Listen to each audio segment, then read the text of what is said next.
Okay, 4.3, we're going to continue on with some more trig.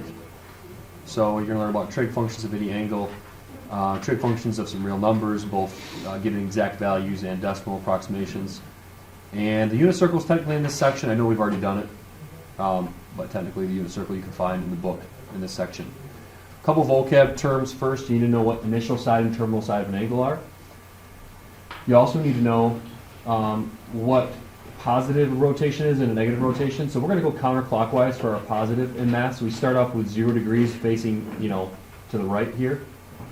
And then we're going to rotate positive counterclockwise. If we go the other way, it'll be negative. So clockwise is going to be negative for us. Okay, so coterminal angles. We've done problems with coterminal angles already in the homework, so we've gone over what those are. But they're just angles that are in the same direction. So for example, 30 degrees here. And then if I add 360 to that and give you 390, 30 and 390 are coterminal angles because they point in the exact same direction. So here's an example then of finding a positive angle and negative angle that are coterminal with 45. If you draw 45,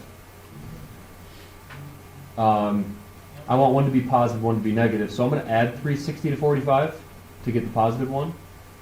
This gives me 405. So 405 degrees is the same direction, but obviously it's a different angle, technically.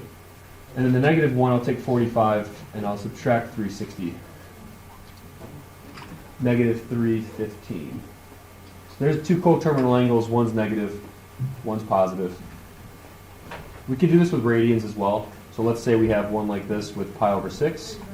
Pi over 6, I like to use fractions for that like we did in the unit circle. So divide pi up into 6 parts. 1, 2, 3, 4, 5, 6. And so there's pi over 6 right there.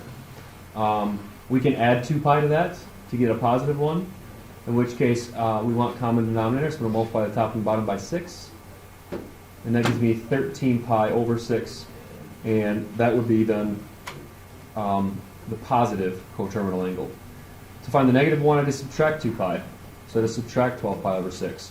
It gives me negative 11 pi over 6, which is the same exact direction, but to get to that one, instead of rotating